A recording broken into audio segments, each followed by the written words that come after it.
Sejam todos muito bem-vindos.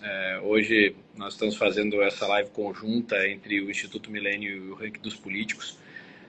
Eu sou Wagner Lehnert, diretor executivo do Instituto Milênio, e junto comigo, representando aqui o Ranking dos Políticos, está o Gabriel Jubran, que é diretor de Relações Governamentais do Ranking.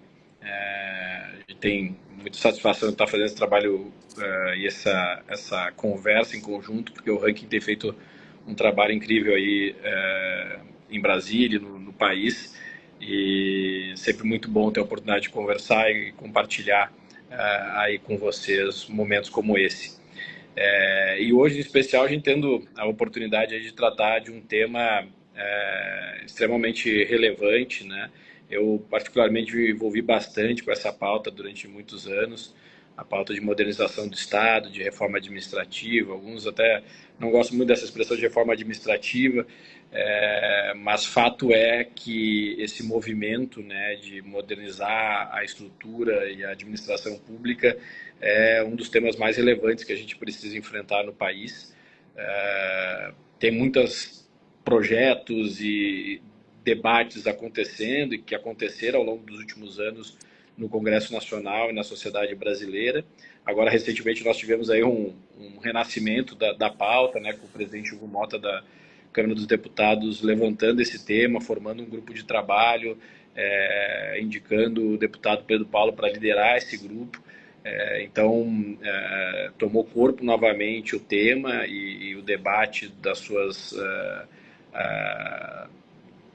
questões correlatas, né? A gente sabe que não é um tema simples e não se resolve com uma bala de prata, é complexo, demanda diversas iniciativas, e é sobre isso que a gente vai falar aqui com a Vera Monteiro, a professora Vera Monteiro. Eu tenho também muita satisfação de estar fazendo essa conversa com ela. Eu tive a oportunidade de fazer outras conversas e diversas conversas no passado a respeito desse mesmo tema, e por isso também é uma satisfação muito grande, até pela admiração que tenho pelo trabalho que a Vera faz e pelo que ela representa nesse debate também, né, aqui no nosso país. Então, eu só vou passar rapidamente aqui e de maneira resumida o currículo da nossa convidada, e aí depois, em seguida, já passo para o Gabriel fazer a primeira pergunta e também a sua primeira manifestação aqui na nossa conversa.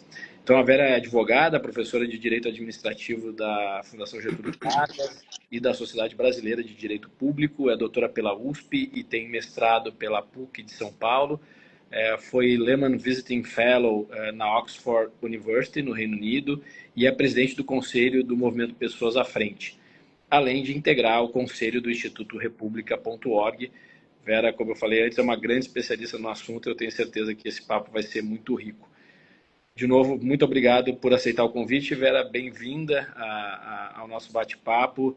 Gabriel, já te passo a palavra aí para a gente começar a conversar com a Vera e tocar nesse tema tão relevante para o nosso país. Eu é que agradeço. A honra é minha da gente estar aqui de volta.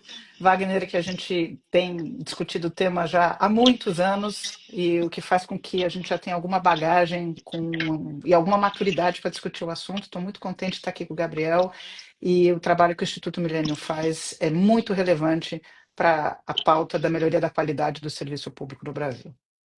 Obrigado. Obrigada. Perfeitamente. Vamos lá? O Ranking dos Políticos tem atuado com uma dedicação muito grande com relação a esse assunto já há alguns meses, nesse grupo de trabalho, e para nós é muito satisfatório ver que o tema tem avançado. Acho que é unânime entre nós aqui o diagnóstico de que a máquina pública possui diversas oportunidades de melhoria de eficiência, eventuais enxugamentos e reduções de desperdícios. Professora, para o nosso público que nos assiste e nos assistirá, quais são essas oportunidades, o porquê de uma reforma administrativa ser tão importante e quais são esses gargalos que o país enfrenta hoje? Gabriel, essa sua pergunta é muito bacana, porque quem acompanha a atividade do Estado, seja agora ou há muitos anos, o debate envolvendo reforma administrativa ele é sempre muito presente. Quando eu entrei na faculdade, em 1993, já se falava em reforma administrativa, teve uma grande reforma constitucional em 1998, depois a gente teve novas mudanças constitucionais para tratar da organização do Estado em termos envolvendo os servidores públicos, E ao longo dos últimos 25 anos, esse debate nunca morreu, ele só ficou mais complexo. E por que que ele é relevante? Porque ele envolve encontrar meios de transformar o Estado em um instrumento eficiente para entregar serviços públicos. A gente tem feito muitos diagnósticos a respeito da má qualidade da prestação dos serviços, informações sobre o percentual de impacto dos servidores públicos, do gasto que o Estado hoje empenha com servidores públicos no Brasil em relação ao PIB, ele é muito significativo em comparação com outros países. E isso é uma porta de entrada para a gente discutir eficiência, porque o cidadão não está feliz com o resultado do serviço público que lhe é entregue. Por outro lado, a gente tem um problema fiscal relevante. E como é que a gente junta essas duas coisas? Quais são os mecanismos para fazer isso? Eu acho que esse é o grande desafio da reforma administrativa. E vale aqui, numa primeira fala, muito rapidamente, dizer que a reforma administrativa ela é muito diferente da reforma tributária, da reforma previdenciária e mesmo da reforma trabalhista, que quem acompanha o noticiário tem visto essas reformas serem debatidas no Congresso Nacional. Por que que ela é muito diferente? Porque ela não depende exclusivamente de uma reforma pontual na Constituição. Uma reforma pontual na Constituição não será capaz de transformar o Estado, de atingir os resultados. Ela é uma reforma que envolve um conjunto comportamental, ela envolve uma atuação permanente em todas as esferas federativas. Então, nós estamos falando aqui União, Estados e os 5.570 municípios. A gente fala de um conjunto de medidas legislativas e, fundamentalmente, a gente fala de colocar na agenda pública o tema da gestão administrativa. E gestão, a gente não consiga mudar necessariamente com uma canetada. É uma mudança de comportamento, é uma mudança que precisa de lideranças muito inspiradas que sejam capazes de colocar uma discussão permanente sobre a qualidade do Estado. Maravilha. E, de fato, né, a gente tem esse desafio que não é só fiscal, é um desafio especialmente de você ter mais eficiência e melhor entrega, né, para a população. Mas um ponto também que eu queria abordar, Vera, quando a gente fala de reforma administrativa, né, normalmente, e para mim eu considero seja o principal eixo, é a questão da gestão de pessoas, né, especialmente porque no serviço público brasileiro, o meu ponto de vista, né, a gestão de pessoas está muito defasada, né, tem diversos pontos que precisam ser aprimorados para que a gente, de fato, não só entregue melhores resultados para a população, mas também gere mais satisfação, mais um ambiente de trabalho mais adequado, mais desafiador para quem está no serviço público, né? Então, tem essa parte central que é a gestão de pessoas, mas um tema até que eu abordei recentemente no encontro que nós tivemos juntos, inclusive em Brasília, é que existem também outros pilares, né, outros temas a serem abordados além da gestão de pessoas, eventualmente a questão passando por compras, estratégia de atuação do Estado, transformação digital, que é algo que está, né, já acontecendo, até de maneira, no meu ponto de vista, bastante satisfatória, a questão do próprio orçamento, como é que se dá, né, a organização orçamentária. Então eu queria primeiro perguntar a respeito dessa questão, né? Existem outros temas que você acha que são importantes para ser tratado nesse momento, ou é melhor fasear isso, tratar primeiro de gestão de pessoas, depois entrar nos outros temas que envolvem também a eficiência da estrutura estatal? E em relação a questão da gestão de pessoas, quais são os pontos que você considera mais importantes? Assim, são as regras de ingresso, concurso público, é a questão da estabilidade, é a questão da gestão de desempenho? Quais os pontos você destacaria, especialmente pensando nesse pilar central da gestão de pessoas, como os mais importantes a serem endereçados? Boa pergunta. Você, quando me pergunta sobre os vários pilares envolvendo reforma administrativa, né, isso dá espaço para dizer que sobre esse guarda-chuva a gente pode discutir todos os aspectos envolvendo a atuação do Estado, como você mesmo ilustrou. A parte de compras, a parte da digitalização, organização administrativa. Então, mais recentemente, quando a gente tem falado sobre reforma administrativa, o debate tem sido bastante concentrado no tema de gestão de pessoas. Dependendo do seu interlocutor, esse guarda-chuva ele é mais amplo e diz respeito às variadas formas de atuação do Estado. Vou focar aqui nesse primeiro aspecto da gestão de pessoas, que eu acho que é um tema muito difícil, muito sensível, porque envolve interesses muito fortes no Congresso Nacional, e isso tem gerado discussões sempre muito acaloradas, né? Mas acho que existe hoje, e acho que você vai concordar comigo, pelas discussões que a gente tem tido ao longo dos últimos anos, que há um certo convencimento, bastante, acho que eu diria até seguro, com a própria decisão do Supremo Tribunal Federal do ano passado, que acabou reconhecendo que o Brasil precisa aceitar a ideia de que, na prática, existem variados regimes de trabalho dentro do espaço público. Houve uma tentativa na Constituição de 88, isso é da Constituição, isso não é anterior, é dela, de tentar estabelecer o chamado regime jurídico único, como se só pudesse haver um tipo de vínculo para a gestão de pessoas na esfera pública, e esse dispositivo da Constituição Federal foi objeto de questionamento, foi debatido no Congresso uma emenda para alterar esse dispositivo, foi alterado, isso foi objeto de questionamento no Supremo Tribunal Federal, e finalmente no ano passado, quando o Supremo decidiu a ação direta de inconstitucionalidade 2135, ele acabou reconhecendo que hoje é possível, no Brasil, o poder público ter variados tipos de regimes jurídicos com pessoas dentro da administração pública, pessoas físicas, né?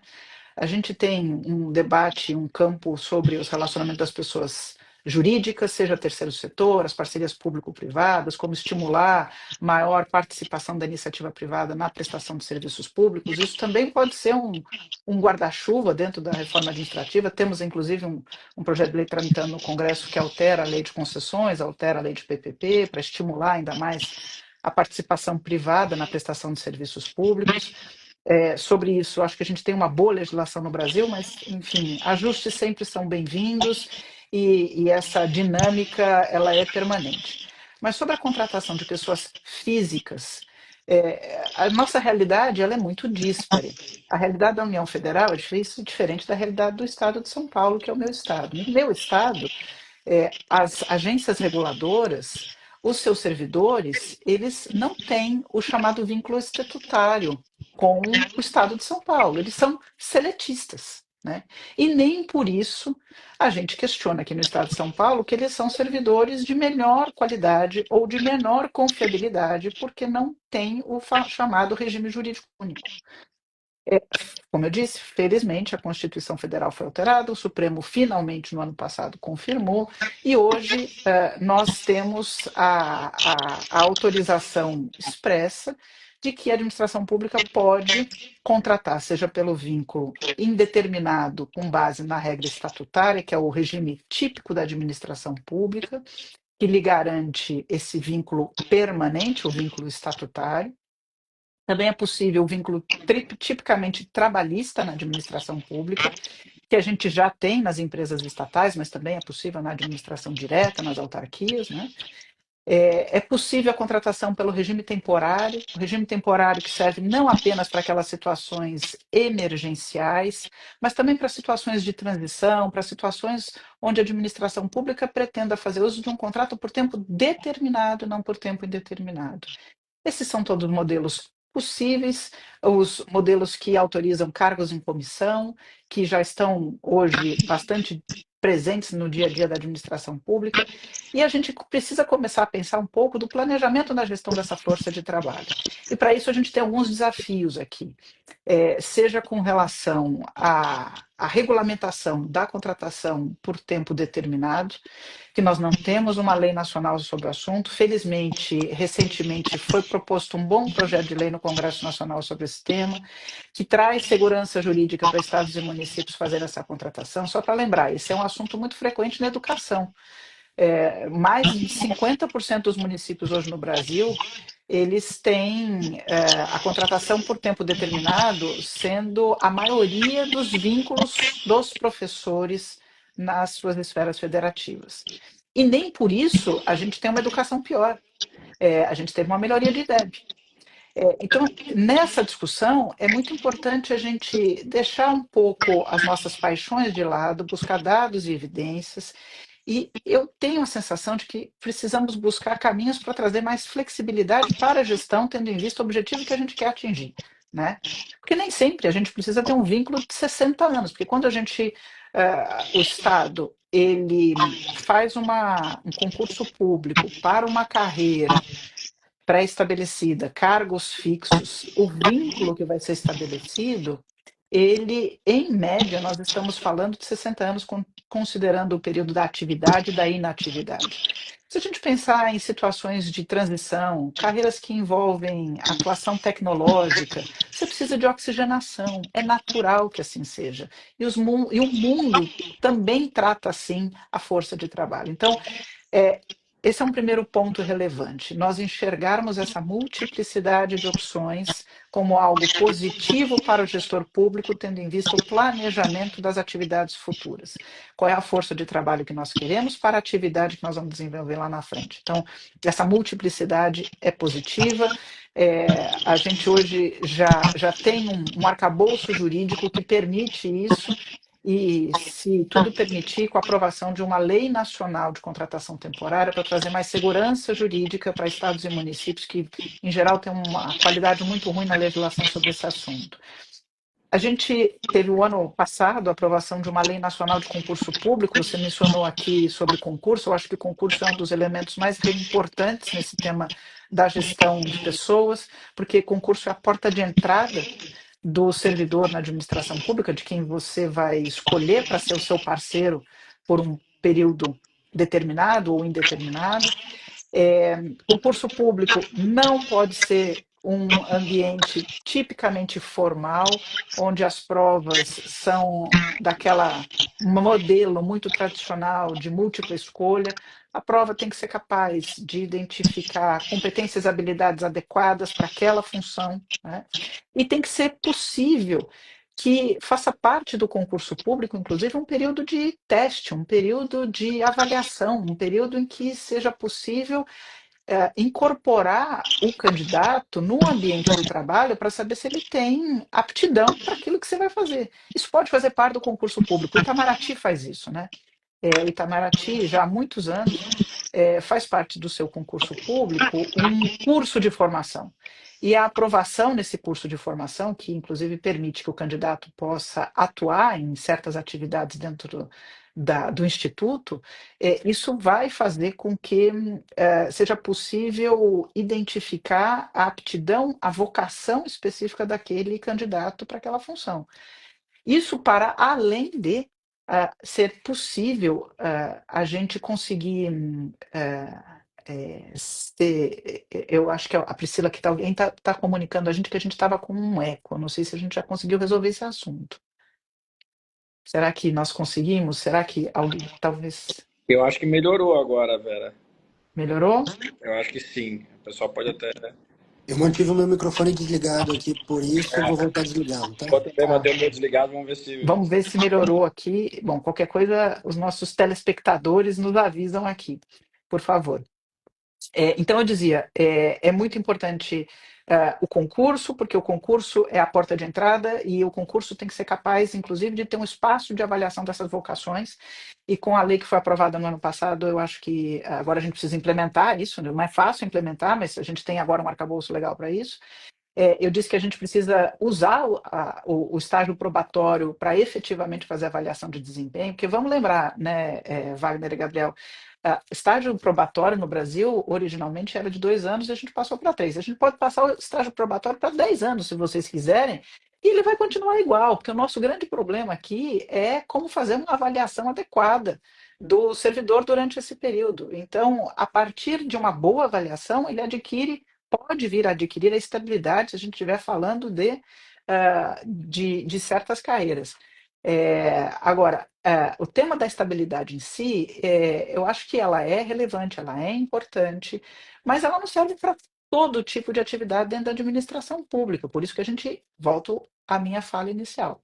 Ter um conjunto de opções para o gestor público fazer adequadamente a sua adequada planejamento dessa sua força de trabalho, tendo em vista os caminhos que são feitos. Porque quando a gente fala em estabilidade, a gente talvez acabe atribuindo muita força ao tema da estabilidade, como se a gente fosse acabar com a estabilidade no Brasil fosse o caminho mais fácil para a gente ter uma administração mais flexível.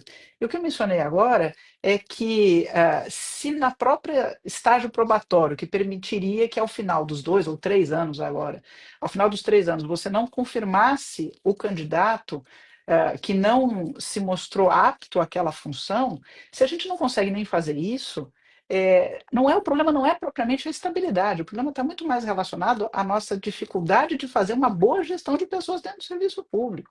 Porque se a gente tivesse uma boa gestão, a gente não teria uma taxa de confirmação no estágio probatório de quase 100% das pessoas, né?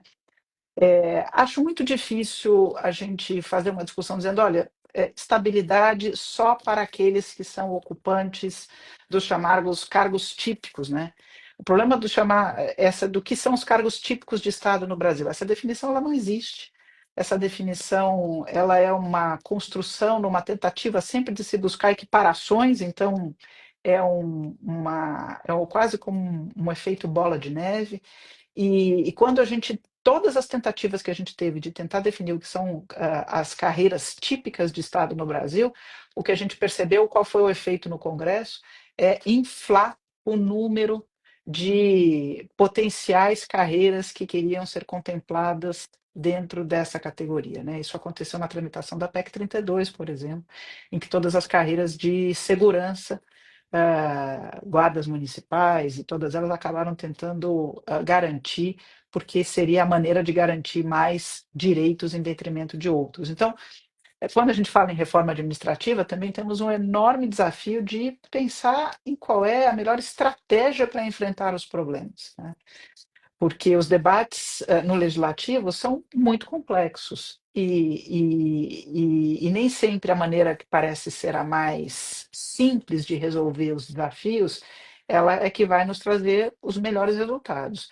A gente tem um problema muito importante que eu não mencionei ainda, mas que é fundamental, que está relacionado com o tema de remuneração dentro da administração pública, porque a gente tem uma enorme desigualdade, a gente tem uma grande diferença entre as variadas categorias de agentes públicos, com enormes diferenças de remuneração, remunerações baixíssimas nas esferas municipais. Os dados que a gente tem do Anuário de Gestão de Pessoas, a partir do IPEA, é que o executivo municipal, que hoje representa 62% dos servidores públicos no Brasil, a média de recebimento é de R$ 3.000. Então, esse servidor, que é o que atende a população, que é saúde, educação, assistência social, se a gente for para os estados, que passa de 3.000, vai para 5.000, que é onde está a segurança pública, é muito diferente da esfera federal. Então, são estratégias diferentes enfrentar estes problemas, né? Entra aqui dentro o tema do supersalário, sem dúvida nenhuma, que isso gera uma distorção enorme e uma falsa percepção de que todo servidor público ganha muito e descolado da qualidade do serviço entregue, né? Então, esse é um tema importante, precisa ser enfrentado, que é uma distorção do nosso sistema, que determinadas carreiras tenham estratégias e conseguem superar o teto em muito por variadas estratégias. Uma delas é essa de querer qualificar parte da sua remuneração como indenização. Então, esse é um tema que precisa ser discutido na reforma administrativa. Tem um outro que está muito relacionado com o fato de termos muitas carreiras no Brasil, e esse é um tema altamente difícil, porque carreiras é um assunto de cada esfera federativa. É muito difícil você resolver isso com uma bala de prata, top-down. A gente precisa ter bons exemplos e esses bons exemplos começarem a se multiplicar. Portugal tem hoje uma ou duas carreiras na reforma que eles fizeram depois da intervenção da União Europeia. As carreiras são carreiras transversais, as carreiras são carreiras que permitem o que a gente chama de entrada lateral. Então, Wagner, Gabriel, que tem experiência profissional de longa data, se quiser entrar numa carreira pública hoje no Brasil, vai precisar começar do zero, vai começar no chão de fábrica, e vai precisar trilhar uma carreira inteira até chegar no topo da sua carreira. Eu só não estou falando de cargo em comissão, estou falando na trilha natural. O que a gente tem de boas experiências internacionais é a possibilidade de profissionais experientes entrarem já em determinado momento, o que a gente chama em determinado momento da carreira, tendo em vista a sua experiência, a sua expertise. Então, carreiras é um enorme desafio. O redesenho das carreiras, carreiras mais transversais. Hoje a gente tem o nosso grande problema, que a gente tem, por exemplo, a carreira de analista de planejamento. Você tem essa carreira multiplicada N vezes na esfera federal. Você tem analista de planejamento no Ministério da Economia, analista de planejamento no Ministério da Educação, analista de planejamento no IBAMA, quando a atividade é a mesma. E o problema é que cada uma dessas carreiras tem as suas chamadas tabelas de remuneração. E aí os problemas vão se multiplicando, porque essas tabelas, elas são diferentes, apesar das atividades serem as mesmas, e dependendo da força de cada um dos sindicatos e das carreiras, isso faz com que algumas tenham remuneração maiores do que as outras, quando, na verdade, o que a literatura e a experiência mundial mostra que a gente deveria ter uma chamada tabela única de remuneração. Então, o problema das carreiras, de redesenho de carreiras, problema de remuneração, ou seja, tabela única de remuneração, e essa tabela única de remuneração está muito relacionado com a necessidade de você ter a organização das bases salariais para evitar que você chegue ao topo muito rápido. Salário tem que ser o da tabela e ponto, sem extras, sem gratificação, sem indenização, que a gente com isso tem um problema enorme de transparência, você não sabe quanto cada um dos servidores específico ganha, porque você tem uma tabela que não diz muita coisa, você tem coisas penduradas fora da tabela, né? Então, este é um desafio para cada esfera federativa, né? Isso aqui é difícil a gente coordenar isso de maneira ampla, né? É muito importante, dentro desses redesenhos de carreiras e remuneração, proibir algo que é muito frequente no Brasil, que é promoção e as chamadas progressões por tempo de serviço, e não relacionado à qualidade do trabalho. Então, incorporações em vencimentos que têm total desconexão com a qualidade do serviço prestado. Então, esse é um enorme desafio no redesenho das carreiras. E aí, bom, eu ainda poderia dizer aqui mais duas coisas aqui só para chamar a atenção nessa conversa inicial, que é a gente dá uma atenção especial para a gestão de lideranças em governo. Lideranças têm um papel fundamental na gestão estratégica nas entregas, seja para poder desenhar boas avaliações de desempenho, cobrar dos seus subordinados, né? A gente tem um problema de altíssima rotatividade em todos os cargos de direção. Só no governo federal a gente tem um problema, os dados que eu vi outro dia, 30% no governo federal. A gente precisa começar a pensar um pouco num sistema de mérito para entrar aqui. É maluco a gente imaginar que tem secretarias, e isso é fato, é real, Wagner e Gabriel, vocês sabem disso. Nós temos muita secretaria no Brasil que, além do secretário, todo o time técnico é ocupante de cargo e comissão. E isso significa o quê? Que a cada 4 anos, troca tudo, não sobra nada, ninguém sabe o que está acontecendo lá. E o líder não tem nenhuma relação direta com a qualidade do serviço prestado. Então, a gente tem números de cargo de nomeação direta que são muito altos no Brasil, a gente tem um serviço público que é altamente politizado, né? É indicação e não é mérito. Isso vai desde cargos pequenos até diretor de escola. A gente precisa melhorar a seleção de chefes no serviço público, né? Chefe é importante para melhorar a qualidade no serviço.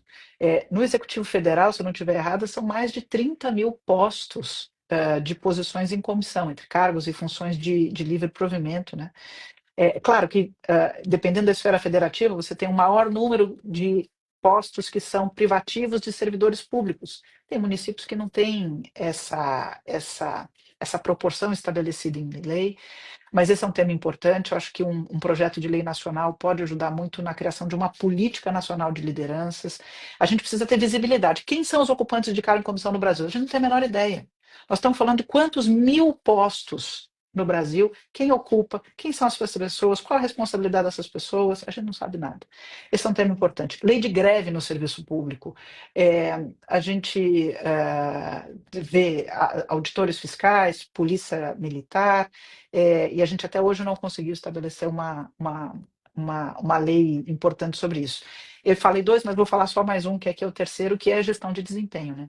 Desenvolvimento de servidores. Acho que esse também é um dos temas mais desafiadores, não só para o Brasil, mas pelo que eu converso com um time que tem se dedicado ao tema, é que a avaliação de desempenho é uma etapa dentro desse enorme desafio que é fazer gestão de desempenho e desenvolvimento de servidores. Nenhum país tem um bom benchmarking sobre demissão de servidores mal avaliados. Esse é um percentual muito ínfimo. Não tem país de referência com demissão de servidores por avaliação insuficiente, né? Então, quando a gente fala hoje em gestão de desempenho, no fundo, o que a gente precisa é muito mais focar em melhorar a gestão pública, aprofundar no tema da busca por pactuar desempenho do servidor, metas institucionais, metas de competência, acompanhar o servidor a partir daquilo que foi pactuado, fazer feedback, ter chefia que faça avaliação. Isso é muito mais eficiente pelas próprias experiências internacionais do que a gente imaginar que existe uma bala de prata que seja acabar com a estabilidade. Eu acho que ter o resultado que a gente pretende está muito mais relacionado a buscar boa gestão de desempenho para os servidores melhorarem as entregas. E isso é realmente difícil. É uma atividade, como eu disse desde o começo, que depende de uma atuação permanente, uma atuação que eu vou dizer aqui que não é um assunto que precisa ser só do governo de plantão. Esse é um assunto que precisa ser de Estado, é um assunto que envolve planejamento, precisa de continuidade. Não é só de advogado, é de gestores, é de planejamento, é de economistas, e a gente, se não tiver esse olhar, a gente vai continuar a patinar e achar que a cada novo governo vamos resolver o assunto com uma PEC, e infelizmente assim a gente não vai conseguir atingir os resultados que a gente quer. Que baita panorama, professora. Muito bom, muito bom. Ô, Gabriel, se me permite só, porque a professora Vera trouxe alguns temas aqui, só vou compartilhar uma experiência que eu tive a oportunidade de ser secretário de gestão de pessoas do governo federal, e foi trazido, né, o período de 60 anos que um servidor fica na folha de pagamento da União. A gente fez esse levantamento na época que estávamos no Ministério, e como secretário, os pedidos de concurso passavam ali pela minha mesa para assinar, enfim, autorizar, uma das pessoas que assinava para autorizar o concurso. E eu ficava pensando, eu falei, nossa, a gente está fazendo esse concurso, essas pessoas vão entrar, elas vão ser importantes agora, mas eu estou criando um vínculo, e um vínculo indissolúvel dentro do regime de estabilidade que a gente tem hoje no Brasil, que vai durar 60 anos. Eu não sei se a gente vai precisar daqui a 5, daqui a 10, e a gente vai ter a obrigação de pagar até 60 anos. Olha o tamanho da responsabilidade, né, de você fazer uma contratação como essa. O modelo de serviço público que a gente tem hoje é um modelo que foi pensado na década de 80 do século passado, outra realidade.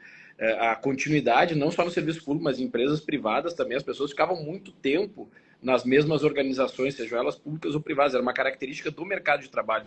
Hoje a característica do mercado de trabalho é totalmente diversa, por isso é tão importante ter a flexibilidade que a professora Vera trouxe, né, a administração ter essas alternativas, e que bom que o Supremo Tribunal Federal teve essa decisão abrindo essas alternativas de contratação, porque um dos elementos-chave de sucesso de qualquer organização hoje em dia é a flexibilidade.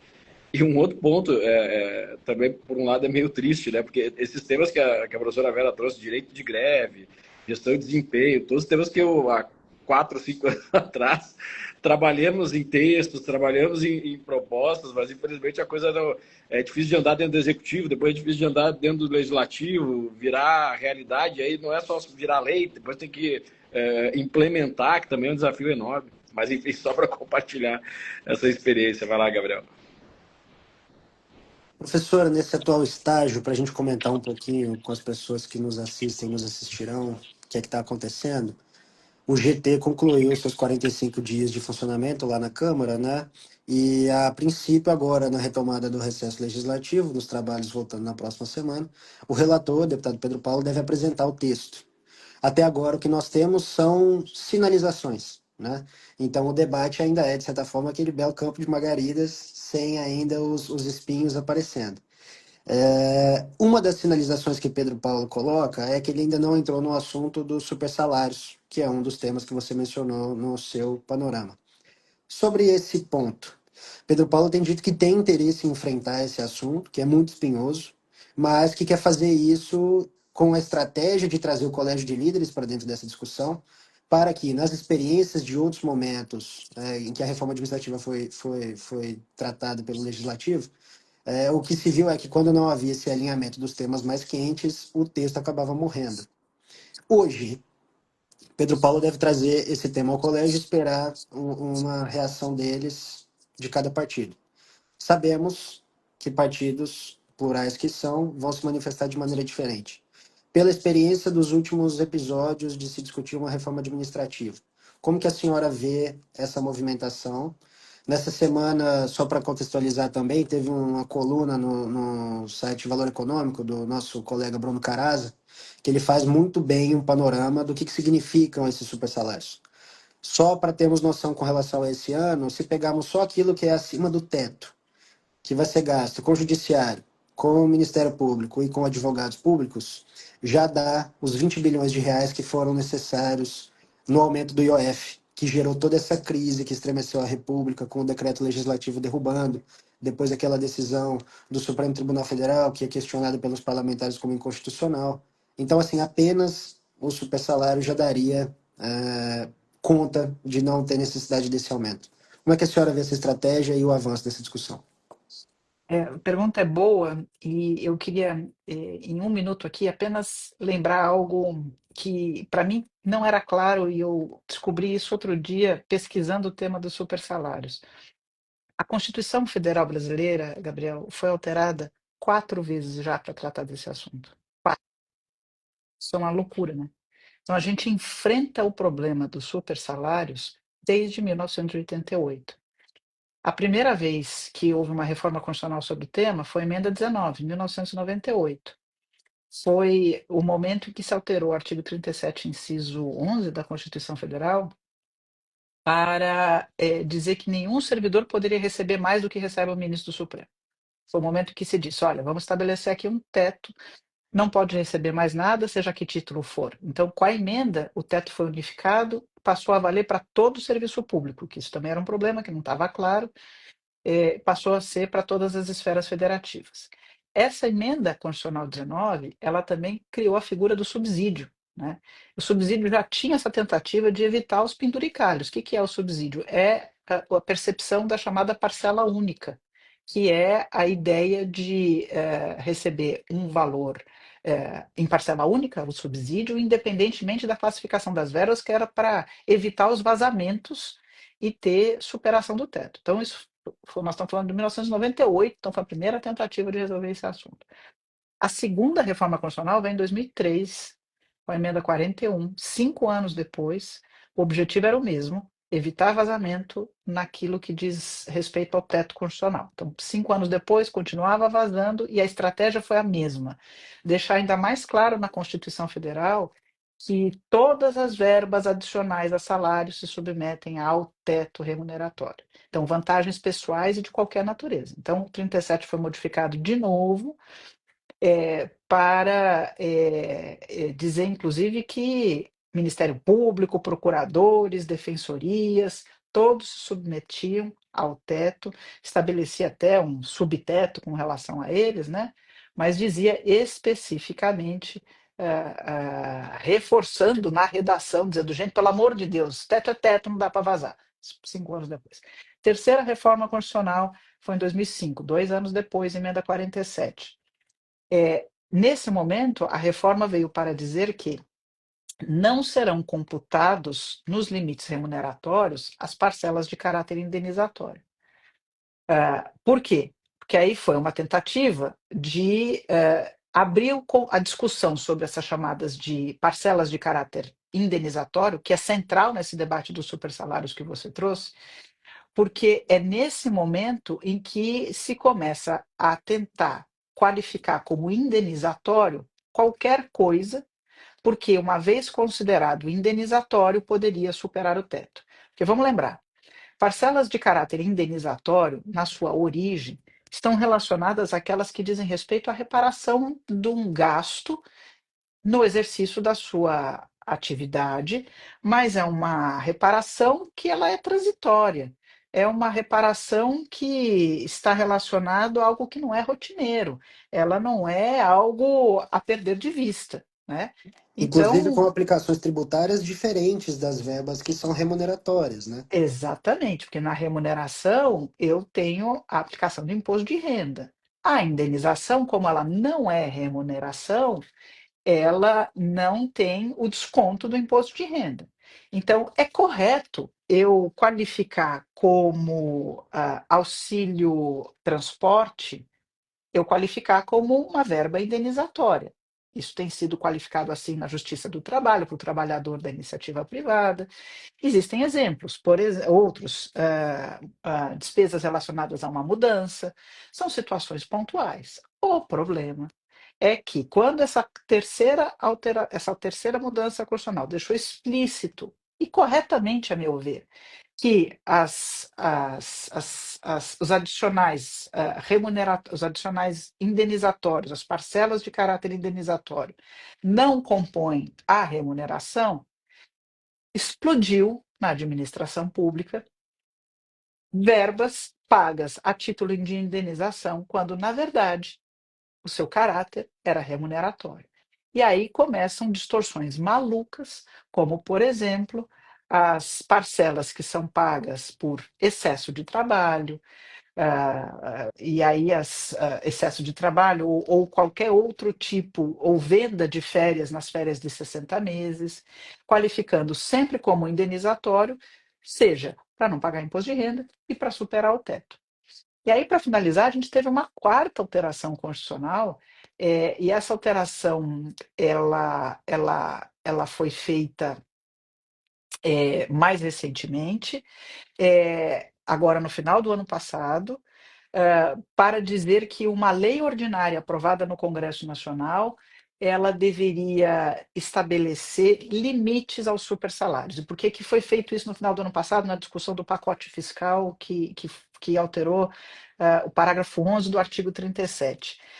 Porque, fundamentalmente, as carreiras de natureza jurídica, que têm conselhos próprios, como o Conselho Nacional de Justiça, Conselho Nacional do Ministério Público, têm feito um entendimento de que, como eles têm autonomia constitucional para gerir as suas carreiras, eles poderiam, por eles próprios, autorizar aumentos de remuneração sem passar pelo legislativo. Então, essa última alteração constitucional foi para tentar botar um freio nesse último vazamento, né? Que é a obrigatoriedade ou a proibição de entidades de classe autoaprovarem em seu próprio benefício aumentos de remuneração.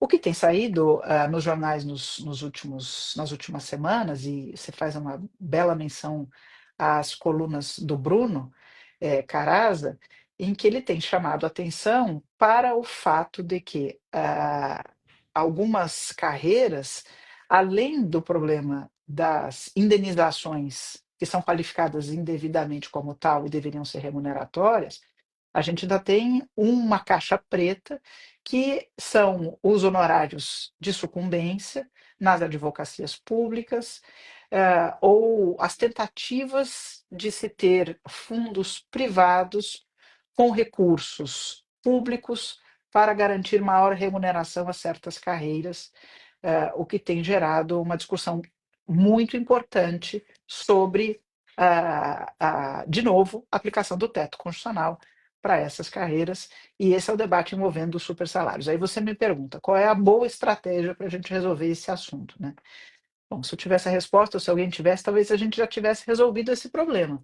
A gente está lutando contra ele há 25 anos, como eu tentei mostrar aqui, falando um pouco desse histórico, né? Hoje, a gente tem um projeto de lei no Congresso Nacional que a imprensa bateu forte lá no Instituto República, Movimento Pessoas à Frente. A gente fez vários estudos, o Bruno trabalhou com a gente nisso, para mostrar que o projeto de lei que tinha sido originalmente aprovado na Câmara, que estava no Senado, que era o 2721, se aprovado na maneira como ele estava, ele poderia gerar o efeito contrário ao que se queria, porque, na verdade, ele listava 32 exceções e, de alguma maneira, ele consolidava essa maluquice dessas indenizações que não são indenizações, né? Então, acho que a sociedade civil conseguiu brecar esse projeto de lei, mas o que colocar no lugar? Um projeto de lei que foi apresentado recentemente pela deputada Tabata Amaral, me parece que tem uma qualidade muito melhor com relação a esse anterior, que é o 3328 de 2025. Esse é um possível caminho. Então, discutir um novo projeto de lei, uma nova tramitação legislativa, rever todas aquelas exceções e tentar organizar de maneira racional o que pode, o que não pode ser qualificado como indenizatório. Então, esse é um desafio. Tem o problema dos retroativos, né, as limitações, porque também tem esse problema, né, as corporações, de repente, criam uma nova indenização e mandam pagar retroativamente, e aí a turma recebe uma bolada. Então, esse é um desafio. É, esse é um caminho, rediscutir isso a partir de um projeto de lei. A outra solução, que é possível de ser cogitada, é você, independentemente dessa, mas discutir a partir do tema do orçamento, né? Se tem recurso demais para pagar salários, e para salários para superar o teto, quer dizer que tem recurso sobrando. Então, tem um problema orçamentário aqui. Vamos diminuir o orçamento de certas categorias. Isso é um debate importante a ser feito, né? Porque é isso que acontece com o judiciário. O seu orçamento todo é destinado 90% ao pagamento de salários. Se nós chegamos à conclusão de que esses salários eles superam devidamente o teto, e a gente não consegue colocar um durepox em todos esses vazamentos, tem que cortar o orçamento, não tem outra saída, né? Não tem outra solução. Esse é um debate muito importante. E é um debate que envolve, inclusive, dizer, bom, talvez o teto seja baixo. É isso? Esse é o problema? Vamos aumentar o teto? Bom, e a gente tem espaço para aumentar o teto? A gente tem espaço fiscal para aumentar o teto? Porque, no fundo, é isso, né? O que as corporações todas acabam dizendo, olha, o teto é baixo, a gente tem que arrumar outras maneiras de se remunerar. Agora, o que é injusto aí, a gente volta para o começo da conversa, é que as categorias que são fortes e têm bom poder de pressão conseguem sempre o seu subterfúgio, vai lá e aí, bom, os super salários estão aonde? Estão nessas categorias, fundamentalmente. Judiciário, Ministério Público, nas advocacias públicas, é um percentual ínfimo, mas começa a existir na administração pública, basicamente nas carreiras das auditorias, nas carreiras fazendárias, que são as carreiras mais fortes, mas não é nas carreiras dos municípios, não é na carreira que faz o atendimento do cidadão. E aí, se a gente não criar um mecanismo de estancar esse estímulo que vai cada vez mais fazendo com que haja essa desproporção e essa falta de igualdade de remuneração dentro da administração pública, você vai criando distorções mais infinitas, né?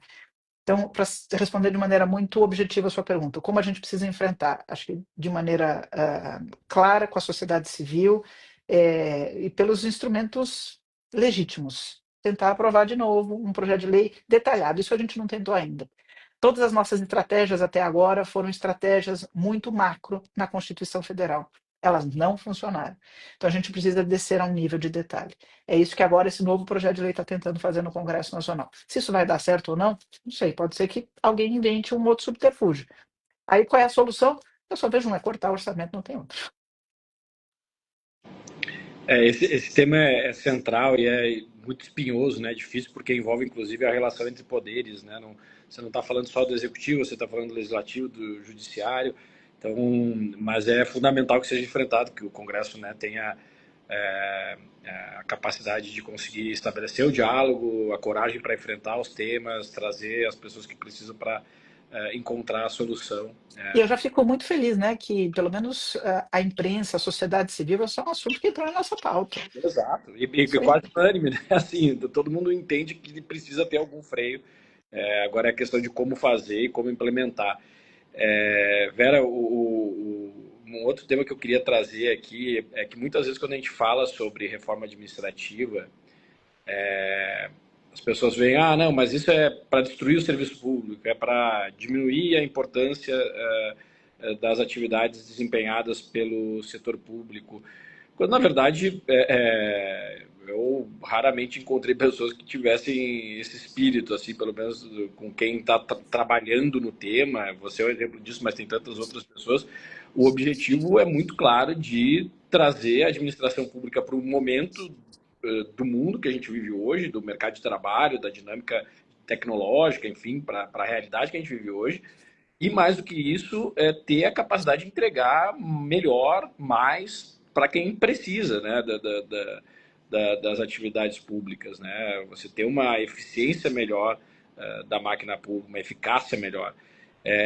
Como e você tem feito isso por muito tempo, né? Como fazer um diálogo com esses diversos públicos para mostrar, olha, não é contra ninguém, e sim a favor do país e a favor de quem mais precisa do serviço público.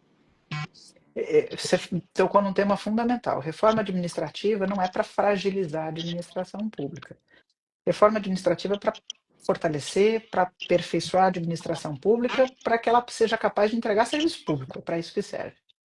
E como fazer isso é diálogo, diálogo, diálogo, diálogo. Eu acho que institutos como o Instituto Millennium, República.org, Movimento Pessoas à Frente, são fenômenos recentes da atuação da sociedade civil nesse tema.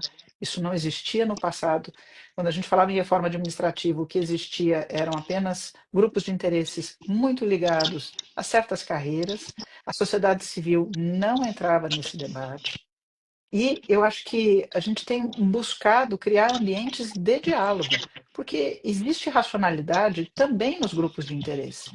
É preciso buscar informações, dados, bases, evidências. Isso a gente não muda da noite para o dia, mas é importante esse diálogo, um diálogo de qualidade. E acho que esse é um trabalho permanente, permanente. Eu mesma, enfim, como professora de direito administrativo, a gente não entra na faculdade para estudar servidores públicos. Esse não é um tema sexy, não é um tema glamouroso. Em geral, é um tema muito fechado e só quem conhece é quem ocupa cargo público, porque é quem conhece os meandros, quem não ocupa cargo público não atua.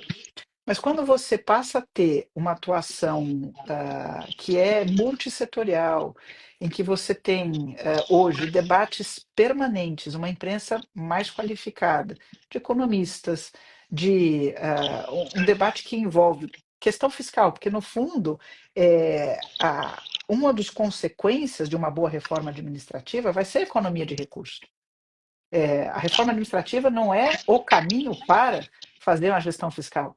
E ela também não vai gerar uma economia a curto prazo. Essa economia é a médio e longo prazo, né? Esse não é o foco principal.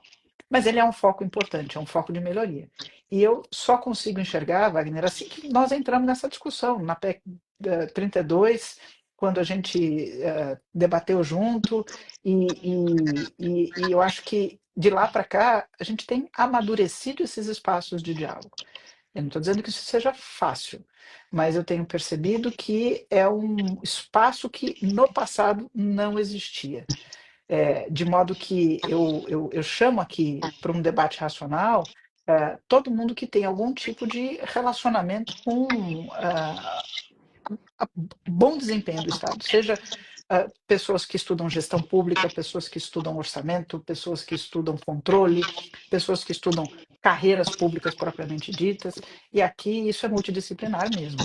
É advogado, é economista, é cientista político, e eu acho que a gente tem conseguido fazer um bom caldo dessas discussões. A sociedade civil organizada abriu espaço para algo que não estava no olhar dela. Ou seja, se a gente não atuar para ter uma melhora permanente nesse ambiente, não vai ser uma geração espontânea do Congresso Nacional que isso vai acontecer. A gente precisa influir também neste debate de maneira legítima. A sociedade civil precisa se qualificar para poder interferir, para a gente poder mudar um pouco o rumo disso que a gente chama de reforma, né? Gabriel, vamos, dado o tempo aqui, você faz uma última pergunta aqui para a professora Vera. A gente está se aproximando aqui do final do nosso bate-papo. Você faz a última aí? Claro. Dentre esse rol de temas mencionados, professora, uma coisa que chama bastante atenção nesse momento da discussão são os exemplos da experiência internacional.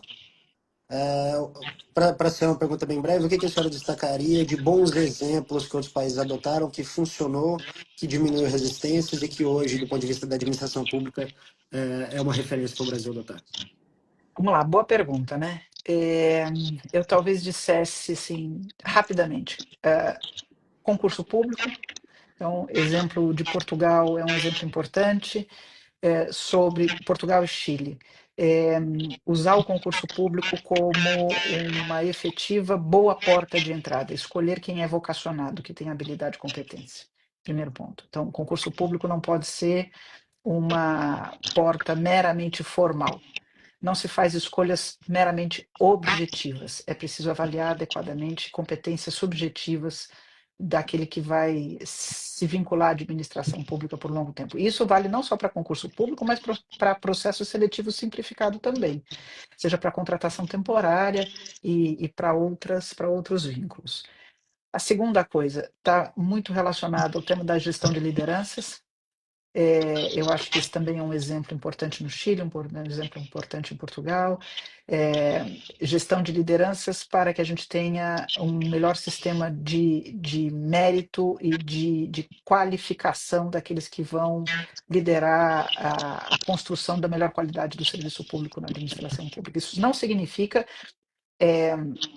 você tirar completamente a discricionariedade do ocupante do poder naquele momento de fazer escolhas, mas significa dizer, existe um processo seletivo prévio e uma lista a ser apresentada ao chefe do Poder Executivo para escolher a partir de um grupo previamente selecionado. Então, ter um mínimo de qualificação para se ter uma seleção, desenvolvimento e avaliação de líderes.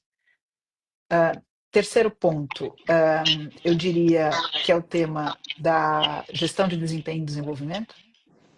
Esse é um tema que nós estamos muito para trás, nós estamos anos-luz para trás, porque a gente tem focado muito apenas em uma etapa do tema da gestão de desempenho e desenvolvimento e focado mal, que é na questão da avaliação, achando que a avaliação ela abarca toda essa trajetória do servidor público e a avaliação é apenas uma etapa.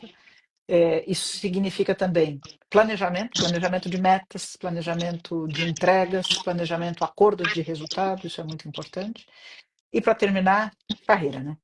Carreira, eu acho que os exemplos pelos países aí são chocantes. Todos os países que tiveram que fazer um choque de gestão em matéria de pessoas na administração pública diminuíram radicalmente o número de carreiras, autorizaram as carreiras laterais e, consequentemente, fizeram uma revisão da forma de remuneração das carreiras, instituindo uma tabela única de remuneração para impedir que haja progressão e haja promoção sem qualquer vínculo com entregas e qualidade na prestação de serviço. Então, acabar definitivamente, isso é um exemplo muito frequente nas reformas internacionais, com as progressões nas carreiras exclusivamente por tempo de serviço.